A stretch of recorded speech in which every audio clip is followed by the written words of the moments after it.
আজকে আমার রেসিপি হচ্ছে চিজ ব্রেড স্টিক্স। এই রেসিপিটি রমজান মাসে ইফতার পার্টির জন্য বেস্ট রেসিপি। তো চিজ যেহেতু আছে, বাচ্চাদের আপনারা এটা লাঞ্চ বক্সেও প্যাক করতে পারেন।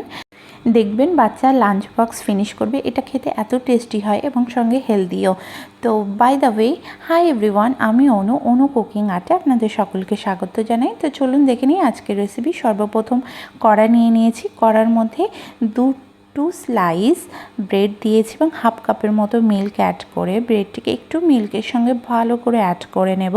তারপর গাজর কুচি, ক্যাপসিকাম কুচি, 250 গ্রামের মতো বয়েলড চিকেন অ্যাড করে ভালো করে নাড়িয়ে নেব এবং 2 স্পুন বাটার অ্যাড করব। আপনারা চাইলে এখানে অয়েলও ইউজ করতে পারেন, বাট বাটার দিলে টেস্ট খুব ভালো হবে। এবং ভালো করে নাড়িয়ে নেব 2 মিনিটসের মতো। এবং এর ড্রাই মশলাগুলো অ্যাড করব। 1 চামচ লঙ্কার গুঁড়ো, হাফ চামচ লবণ, 1 চামচ অরিগানো, 1 চামচ জিরে ধনিয়া পাউডার, হাফ চামচ গরম মশলা, হাফ চামচ চিলি ফ্লেক্স, হাফ চামচ কালো জিরা এবং হাফ চামচ আজওয়াইন। আপনারা চাইলে এটা স্কিপও করতে পারেন। এবং ভালো করে নাড়িয়ে নেব 2 মিনিটসের মতো একটু কুক করে নেব, কারণ যাতে মশলার কাঁচা গন্ধটা চলে যায়। 2 স্লাইসের মতো চিজ অ্যাড করেছি। আপনারা চাইলে এখানে হাফ কাপ মজারেলা চিজও অ্যাড করতে পারেন। আমার মেয়ে স্লাইস চিজ খেতে পছন্দ করে, তাই দিয়েছি।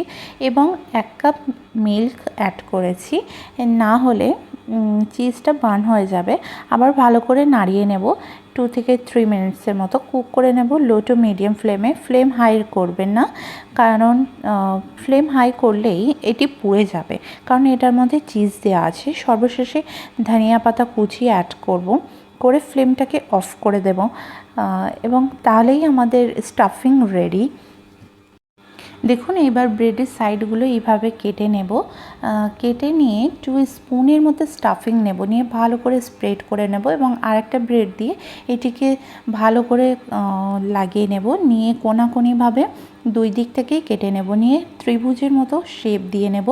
নিয়ে সমস্ত ব্রেডগুলিকে পরস্পর সাজিয়ে স্টিকটাকে ব্রেডের মধ্যে দিয়ে দেব, তাহলে ব্রেডটা সিকিওর হয়ে যাবে। এবং সাইডগুলো যে এক্সেস আছে সেগুলোকে একটু ছুরির মাধ্যমে কেটে সুন্দর একটি শেপ দিয়ে নেব। ঠিক দেখুন, এইভাবেই করবে। এবং তারপর রেডি করে নেব বাইন্ডিংয়ের জন্য হাফ কাপ ময়দা ও 2 চামচ কর্নফ্লোর দিয়ে জল দিয়ে ব্যাটার রেডি করব। এবং প্রথমে এই ব্যাটারের মধ্যে ব্রেডগুলিকে ডিপ করব এবং নেক্সট কর্নফ্লেক্সের মধ্যে ডিপ করলেই রেডি ব্রেড কোটিং। বাট এখানে একটি টিপস, যে এক্সেস ব্রেডগুলো কেটেছিলেন সেটা দিয়ে বল শেপ আকারে বানিয়ে একই প্রসেসে ফ্রাই করব। আপনারা এটা দেখুন, কোটিং করা কমপ্লিট। এবার আমরা ফ্রাই করব। তারপর কড়াইয়ের মধ্যে অয়েল দিয়ে লো টু মিডিয়াম ফ্লেমে ফ্রাই করতে 3 মিনিটসের মতো। তো দেখুন, আমার 3 মিনিটস হয়ে গেছে। কত সুন্দর কালার চলে এসেছে। আচ্ছা, এখানে একটি কথা মাথায় রাখবেন, ব্রেড দেওয়ার সঙ্গে সঙ্গেই যেন নাড়াতে যাবেন না, তাহলে ব্রেড থেকে যে কর্নফ্লেক্সের কোটিংটা আছে সেটি কিন্তু তেলের মধ্যে চলে যাবে এবং ব্রেডটি ভেঙে যাওয়ার সম্ভাবনা থেকে যাবে। দেখুন কত সুন্দর কালার চলে এসেছে 3 মিনিটসের পরে, এবং ক্রাঞ্চিও বটে। তো ঠিক এই সময় ব্রেডগুলিকে আমি তুলে নেব। আমার ব্রেডগুলি ফ্রাই করা হয়ে গেছে এবং আবারও দেব তেলের মধ্যে। একসঙ্গে ভাজা যাবে না, এরকম পার্ট বাই পার্ট ফ্রাই করবেন, তাহলে দেখবেন যে স্পেসটাও পাবে এবং ফ্রাইটাও খুব ভালো হবে এবং ব্রেডের চারিদিকটি ফ্রাই হয়ে যাবে খুব সুন্দরভাবে। তো এগুলোও আমার রেডি হয়ে গেছে।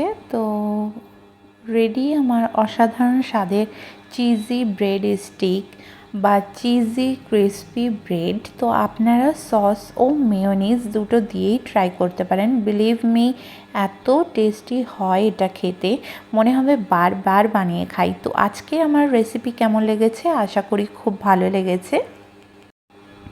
তো আপনারা বাড়িতে অবশ্যই ট্রাই করবেন এবং আমাকে কমেন্টে জানাতে ভুলবেন না। তো প্রতিবারের নয় আবারও রিকোয়েস্ট থাকবে, চ্যানেলটিকে সাবস্ক্রাইব করার পাশাপাশি সবার আগে নোটিফিকেশান পেতে পাশে থাকা বেল আইকন প্রেস করে রাখবেন। লাইক ও শেয়ার করতে ভুলবেন না। সবাই সুস্থ থাকবেন, ভালো থাকবেন এবং সকলকে ভালো রাখবেন। ধন্যবাদ।